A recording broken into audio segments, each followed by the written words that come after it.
शुरू करते हैं भैया। अस्सलाम वालेकुम। वालेकुम अस्सलाम सर। यार अब्दुल हन्नान, सबसे पहले तो अपने आप को ना इंट्रोड्यूस कर दो कि आपका नाम क्या है, आप कहाँ से बिलोंग करते हो, एमडी कैट का एग्जाम दिया, क्या स्कोर रहा, ये सब चीज़ें। सर मेरा नाम अब्दुल हन्नान कुरैशी है। मैं सिंध के इलाके शहीद बिन हैदराबाद नवाबशाह से बिलोंग करता हूँ। और मैंने एमडी कैट में स्कोर किया 165 आउट ऑफ 180। माशाल्लाह। अच्छा ये बताओ अब्दुल हन्नान कि आपका एग्रीगेट क्या है। सर मेरा एग्रीगेट 90.42 है। माशाल्लाह। आप शहीद बेनज़ीराबाद से हो, नवाबशाह से। नवाबशाह की सीट्स कौन कौन से मेडिकल कॉलेज के अंदर हैं। सर नवाबशाह की सीट लम्स के अंदर है, डाउ के अंदर है, वो रेसिप्रोकल सीट के हिसाब से। और गम्बट के अंदर है सर इसमें। तो आप कहाँ पे जा रहे हो इंशाल्लाह। सर इंशाल्लाह लम्स या डाउ का इरादा है। चलो यार, अल्लाह ताला आपको कामयाब करे, आगे भी बहुत कामयाब करे। अच्छा ये बताओ अपना अब्दुल हन्नान कि आप जो थे वो फ्रेशी थे या इम्प्रूवर थे। हेलो, आवाज आ रही है। Yes sir. बेटा मैं पूछ रहा था कि आप ये बताओ कि आप जो थे ना वो फ्रेशी थे या इम्प्रूवर थे। Sir I was a fresher. अच्छा, मतलब आपका ये फर्स्ट ईयर था, पहला ही साल था आपका। Yes sir, first attempt. अरे माशाल्लाह। आपकी एफएससी की परसेंटेज कितनी थी। सर 90%। 90%। अच्छा माशाल्लाह। अच्छा ये बताओ अब्दुल हन्नान कि आपको हमारे बारे में कैसे पता चला था। सर मुझे फिजिक्स में थोड़े डाउट्स वगैरह थे, तो मैंने आपका चैनल स्क्रॉल किया। वहाँ से मतलब डिटेल लेक्चर सीरीज एक पूरी देखी थी एसएचएम के ऊपर। तो अच्छा। उधर से ही मुझे मतलब इस एकेडमी का पता चला। मैंने सोचा कि फिजिक्स के लिए लूंगा, लेकिन ऑल सब्जेक्ट्स आर बेटर। अच्छा ये बताओ आपने जो था वो कौन से बैच से ज्वाइन किया था। Sir batch 1.0। अच्छा, पहले बैच में थे आप माशाल्लाह, यानी कि जो अगस्त में शुरू हुआ होगा, अगस्त 2024 में। Yes sir. तो इसका मतलब आप अगस्त 2024 से तकरीबन अक्टूबर 2025 तक हमारे साथ रहे, ऐसे ही है। Yes sir, completely. अच्छा ये बताओ कि आपका लाइव क्लासेस में जो कोर्स था वो कितनी बार रिवाइज हुआ था।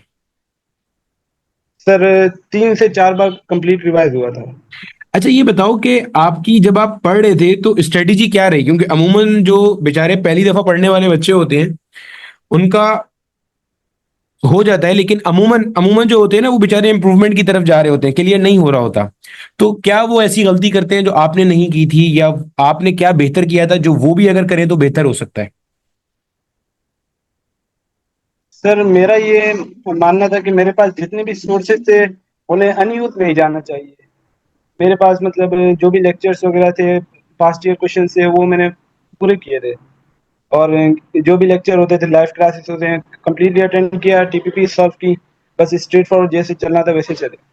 ये बताओ कि आपको जैसे अ, जब हम फिजिक्स पढ़ते थे तो फिजिक्स के अंदर जब मैं आपका लेक्चर लिया करता था तो मैंने आपको हर चैप्टर के साथ टीपीपीज बल्क में दी। तो वो जितनी टीपीपीज आपको यस सर। दी जाती थी वो आप सारी सॉल्व करते थे, मतलब बुरा तो मैं लगता हूँ लेकिन सॉल्व करते थे या नहीं करते थे। सर अराउंड 80%, 80% तक हो जाती थी। हो जाती थी। चलो गुड हो गया यार। Yes sir. तो उसमें डाउट्स भी आते होंगे, फिर डाउट्स का क्या करते थे।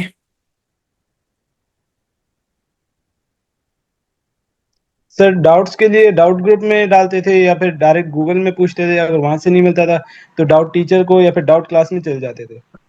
सही है। अच्छा ये बताओ कि जो आपका एक रेगुलर टेस्ट होते थे, बाई वीकली आपके टेस्ट होते थे, वो दिया करते थे रेगुलर।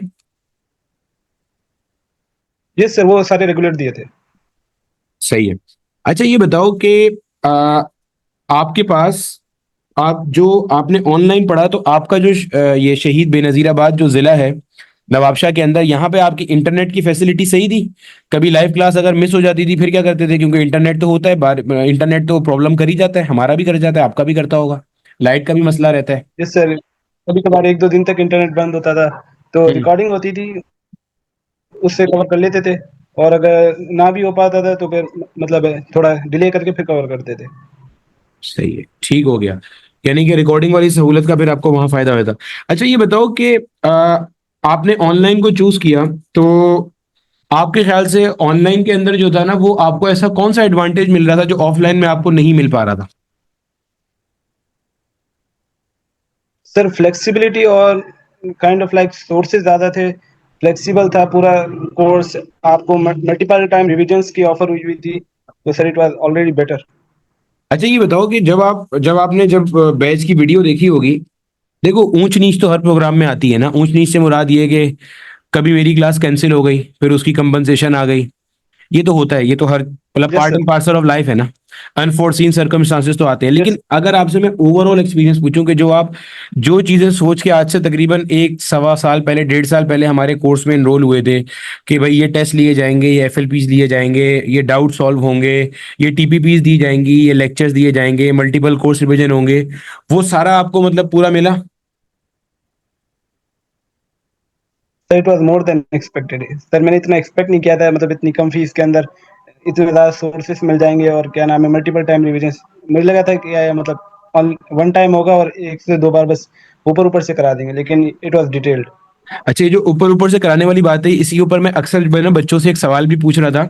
जैसे अक्सर बच्चे होते हैं ना, जब हम भी स्टूडेंट थे हमारी भी आदत थी कि भाई हम अगर एक जगह पढ़ रहे हैं तो हम ना दूसरी जगह की लेक्चर कॉपी देखते थे कि यार कहीं ऐसा तो नहीं हमारा टीचर कुछ हल्का पढ़ा रहा है, क्योंकि हमें पता चले बाद में पेपर वाले दिन जाके पता चल रहा हो कि भाई हमने तो ये पढ़ा हुआ ही नहीं है। तो आपने अगर अपनी लेक्चर कॉपीज कंपेयर करी, आपने यकीनन अच्छा पढ़ने वाले बच्चे हो, आपने लेक्चर कॉपीज बनाई होंगी फिजिक्स की, केमिस्ट्री की, बायो की, इंग्लिश की, तो आपने आपके जो साथ के साथी थे, आपके जो दोस्त थे, वो कहीं और पढ़ रहे होते होंगे, तो आपने लेक्चर कॉपीज कंपेयर करी? कभी ऐसा तो नहीं लगा कि आपको कोई क्वालिटी में कुछ कम मेयार मिल रहा है यहाँ पे, या कुछ आपको कम पढ़ाया जा रहा है किसी भी सब्जेक्ट में?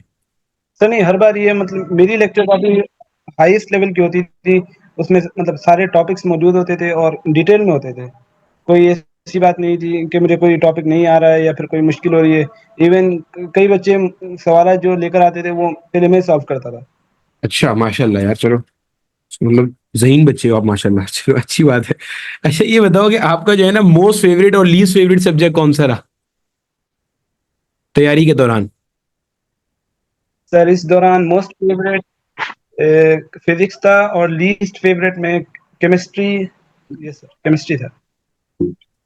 यार ये मैं जितने बच्चों से पूछ रहा हूँ, ये मोस्ट फेवरेट जो तुम लोग फिजिक्स को कह रहे हो, ये मेरी वजह से तो नहीं कह रहे कि मैं इंटरव्यू ले रहा हूँ, इसलिए तो नहीं कह रहे ऐसा? सर स्टार्ट ही फिजिक्स के लिए किया था बैच। अच्छा, बैच ही फिजिक्स के लिए लिया था, अच्छा।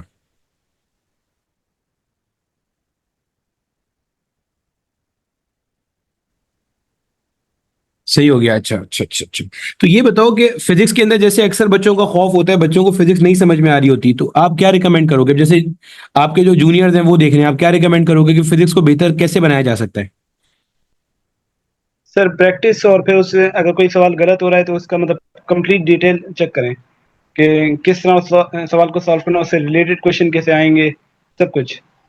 अच्छा ये बताओ कि आपकी ना रूटीन क्या रही तैयारी के दौरान, आपकी रूटीन क्या थी? सर तैयारी के दौरान मतलब लाइव लेक्चर्स कंप्लीट अटेंड करने थे, और जितना टाइम मिल सकता है अबाउट 2 to 5 आवर्स सर उसके अंदर सेल्फ स्टडी करते थे, नोट्स बनाना, टीपीपी सॉल्व करना, जितना हो सकता था। अच्छा ये बताओ कि जब आपने हमारा बैच ज्वाइन किया था तब आप यकीनन क्लास 12 में होगे, यस ऐसा सर। ही है? तो आप क्लास 12 को साथ में कैसे मैनेज करते थे? अमूमन तो ये सुनने में आता है कि क्लास 12 के साथ ये चीजें मैनेज करना बहुत अजियतनाक है, तो आप कैसे मैनेज करते थे साथ सर में? वो सर उस वक्त थोड़ी थोड़ी खुशी थी कि हफ्ते में खाली 2 दिन क्लास होती थी, लेकिन फिर रमजान से कंटिन्यूस हो गई, तब तक क्लास 12 ओवर हो गई थी तकरीबन। तो आपने उसके बाद अगर क्लास 11 के लेक्चर्स छोड़ भी दिए होंगे तो वो बाद में दोबारा लाइव क्लास में कवर हो गए होंगे, ऐसे ही था? यस सर, वो तो कई बार हुए। Yes sir. तो इसका मतलब वो छोड़ने का फिर नुकसान नहीं भी हुआ, ठीक है, सही है। अच्छा ये बताओ कि आपके जो अपना जूनियर्स थे उनको, मतलब जूनियर्स हैं अभी तो थे नहीं हैं, उनको आप क्या एडवाइस करोगे? मतलब कि वो अगर वो एमडी कैट क्रैक करना चाह रहे हैं फर्स्ट टाइम में माशाल्लाह से जिस तरह आपने किया, तो आप उन्हें क्या एडवाइस करोगे कि किस तरह से करें, किन चीजों को फोकस करें, क्या गलतियां ना करें, और किन चीजों को अवॉइड करते हुए चलें? सर सिर्फ इतना कि अपनी बुक पढ़ें और उसके बाद मल्टीपल क्वेश्चन सॉल्व करें। अगर किसी एक चैप्टर में एक सवाल भी गलत हो रहा है, it means your chapter is weak. Sir उस सवाल से रिलेटेड और कैसे सवाल आएंगे, उस टॉपिक को अच्छे से समझें और लेक्चर्स लाजमी लें मतलब। सही है। बाकी यार एक छोटी सी चीज ये थी कि हमारा जो है ना वो एमडी कैट सेरेमनी भी होनी है, तो इंशाल्लाह आपने नवाबशाह से आना है, सही है ना? इंशाल्लाह सर।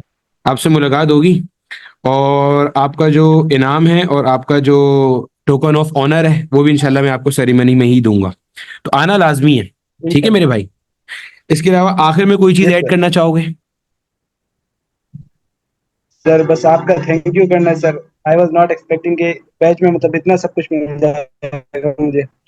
यार बस दुआ करो कि अल्लाह ताला जो है ना हमारी नियतों में जो खलूस है ना वो कायम रखे, और अल्लाह ताला आपको आगे भी कामयाब करे। तो मेरी तरफ से और पूरी टीम की तरफ से, सर शाफे, सर साद, सर एहतशाम, सर उमैर, जितने लोगों ने आपको पढ़ाया, सबकी तरफ से आपको और आपके पेरेंट्स को बहुत सारा कॉन्ग्रेचुलेशंस। अल्लाह ताला आपको आगे भी बहुत सारा कामयाब करे। ठीक है मेरे बच्चे।